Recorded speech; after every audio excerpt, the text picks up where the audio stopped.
अद्भुत शक्ती असलेली लहान मुलं आपण आजवर अनेकदा पाहिली आहेत. कुणी कशात तर कुणी कशामध्ये मास्टर असतं. असाच एक अवली आहे नाशिकमध्ये. चारुदत्त थोरात असं त्याचं नाव. त्यानं अनेक ओव्या आणि गोव्या रचल्यात. पाहूयात या संदर्भातला एक खास रिपोर्ट.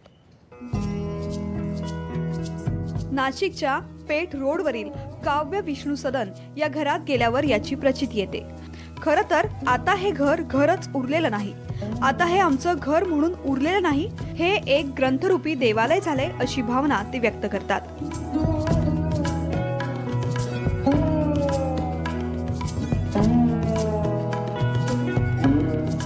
घरात प्रवेश करताच घरातल्या प्रत्येक भिंतीवर, फरशीवर, दरवाजावर, टीव्हीवर प्रत्येक ठिकाणी वेगवेगळ्या प्रकारच्या ओव्या, अभंग आणि ग्रंथ लिहिलाय.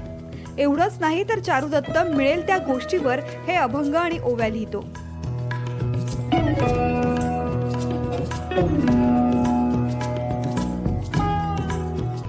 विशेष म्हणजे चारुदत्तने लिहिलेल्या या सगळ्या रचना त्याला स्वतःला सुचलेल्या आहेत. त्याने आतापर्यंत कुठलाही ग्रंथ किंवा पुस्तकाचा आधार यासाठी घेतलेला नाही ज्यामध्ये नामा म्हणे, तुका म्हणे असा उल्लेख आहे.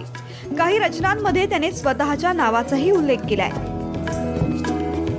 सगळं करणारा मी जेथ विष्णू नाम ध्यान तेथ सर्व रूप चरण आणि कति बहु जान ते आपोआपी कर्मत्व कर्म धारण्यमती कर्म सर्वार्थ उत्पत्ती कर्म वाचेना भवती कर्म सर्वार्थ चरण. कलियुगामध्ये कोणत्या गोष्टीला अर्थ आहे, कोणत्या गोष्टीचा अनर्थ आहे आणि कोणत्या गोष्टीपासून मनुष्याला चांगलं भेटणार आहे किंवा कोणत्या गोष्टीपासून मनुष्याला वाईट भेटणार आहे या सर्वांचं उत्पत्ती सांगणारा आणि सत्य विज्ञान सांगणारा मी या विश्वाचा आणि भविष्याचा चारुदत्त महेश थोरात आहे.